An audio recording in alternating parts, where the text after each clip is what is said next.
Hello and welcome to the video. Hello, dumpsterinos and frugalistas. It's time for another follow-up video on what became of that stuff that came out of that dumpster that day. So let's get going with some of the meat we found recently. It's been a mighty meaty week or two. Alrighty, here are the two roasts from the Pearl Harbor Day Aldi haul, which did not go up on Pearl Harbor Day, but that's when we said we were filming, and it's true. Anyway, pork roast here on the left, beef roast here on the right, and I've decided to actually roast them in the oven, not deal with the crock pot or the Instapot. Just gonna roast these. Good old-fashioned way. They came with seasoning packets, which I didn't realize, so I actually had seasoned them both with garlic and salt. I mean, I'm really quite the cook. And then I found the seasoning packets and dumped that all over. So it's going to be seasoned. I smelled the meat. I smelled the meat, dumpsterinos. I smelled the meat. I went right up close and personal with both of them. And there's no smell. I mean, wouldn't it be crazy if I've just lost my sense of smell, so I'm just eating bad food all the time because it smells fine to me? But I don't think that's true, because I can smell things like flowers and cat litter boxes. Yeah, I can definitely smell things. Okay, never mind. So these smell fine. These are totally cool. So they're going in the oven, and I will show them to you when they come back out. Remember the package of boneless chicken thighs from the same day as the two roasts? Well, this is them. And I boiled them. I'm proud to say I think I added salt to the water. So they were fine. They smelled fine. And I'm thinking of doing a few different things with them. Maybe make some chicken salad. And then maybe do the quesadilla thing. You know, cheese and chicken quesadilla. I don't know if y'all remember all those pomegranates that I found. But I was cutting up pomegranates while the roasts were cooking. And so far, so good with all the pomegranates.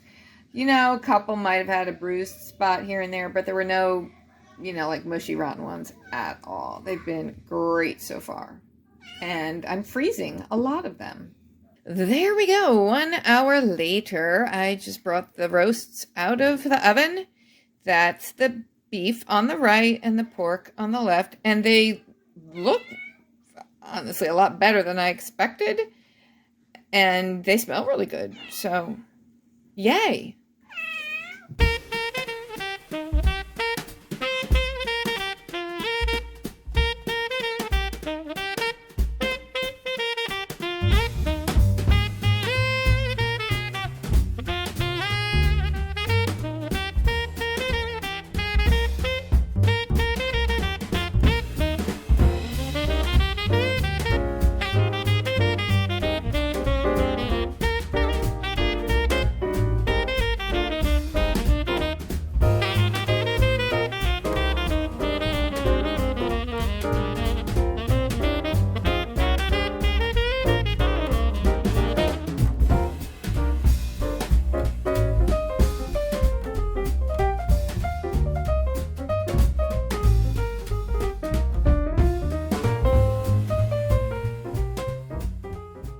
Remember all those cute things we pulled out of the Joann's dumpster?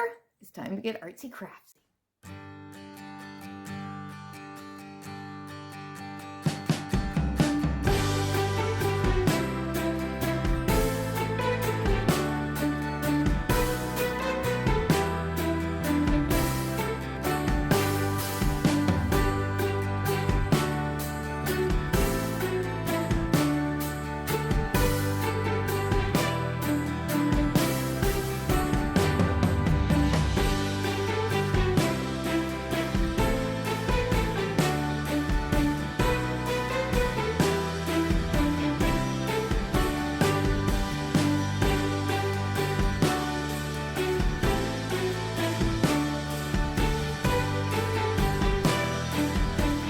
Alrighty, I wanted to follow up with this painting I'm creating for Frugal Daddy for Christmas.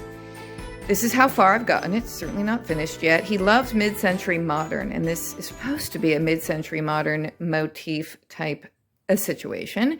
I'm not really thrilled with how it's coming out. The canvas itself from the dumpster is perfectly divine. It's just my lack of talent that's kind of getting in the way, but it's moving in the direction of being a mid-century motif, and I'm trying to use the colors that they used back then, like the lemon yellow and the aqua and the orange. I don't know.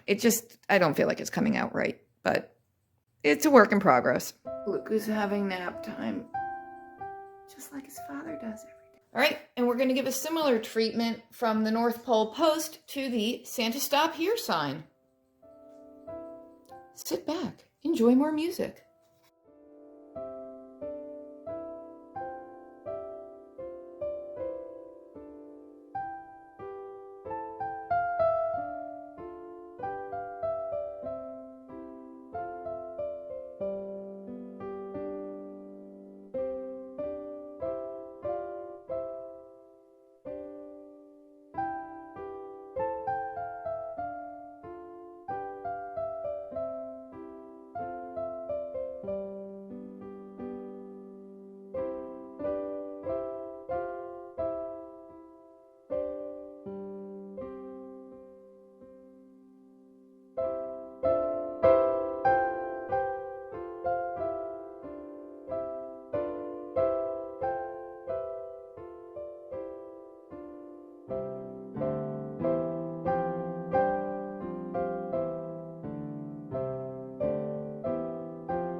Okay, so there is the North Pole post mailbox on the right that I painted, and then the other one that I've not painted yet.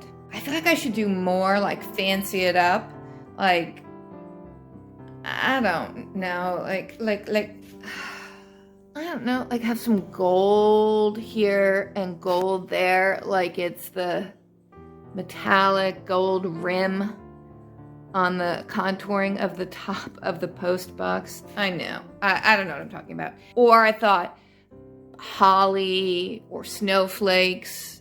And then I thought, no, don't do any of that. Just stopple your head.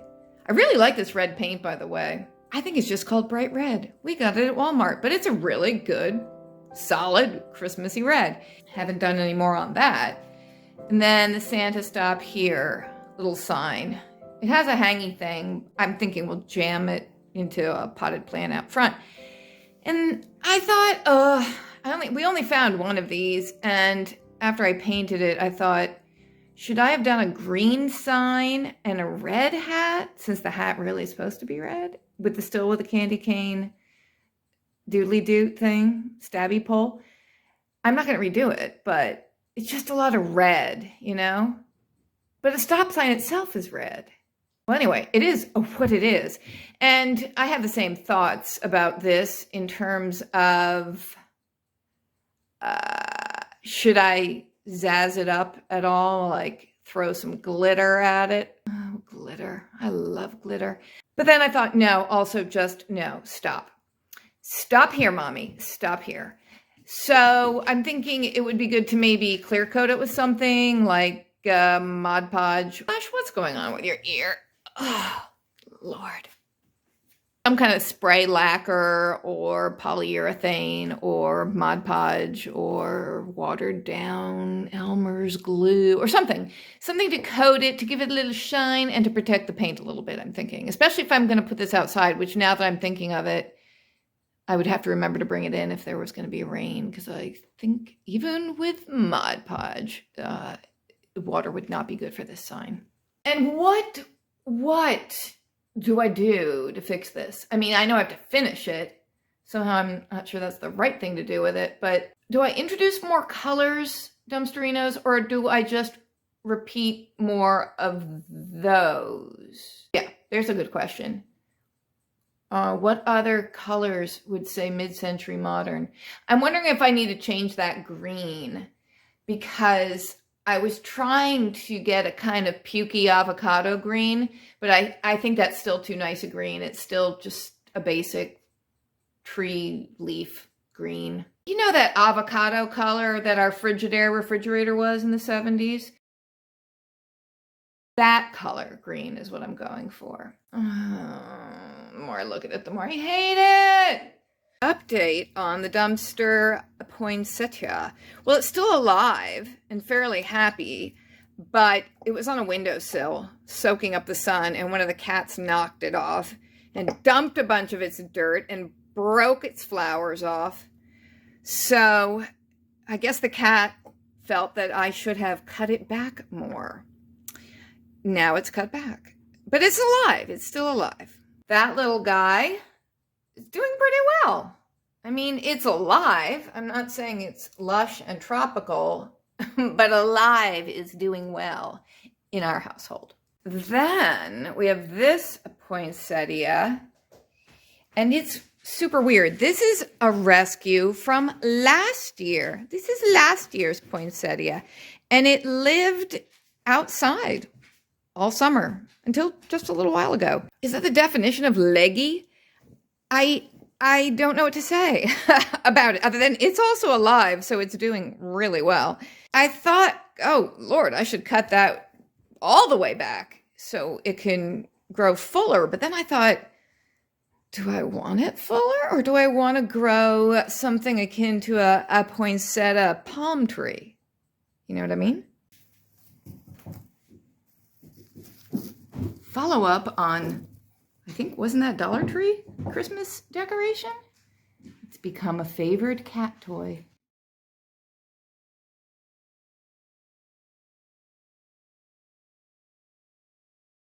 All right, remember this thing? Of course you do, because it was just a couple days ago from the Joann's dumpster. And it was broken, and it's not broken anymore. The wood had come apart there, and meow, indeed. Interestingly enough, Frugal Daddy was able to put it back together with some kind of nail gun, staple gun thing. I don't know. But it looks pretty good now. I like how it reflects in our super shiny, I wanted to say credenza. I don't believe this is actually a credenza. It's actually a hi-fi. It's a super cool and groovy mid-century modern stereo. Remember that guy? Yeah, he's up in the dining room window now.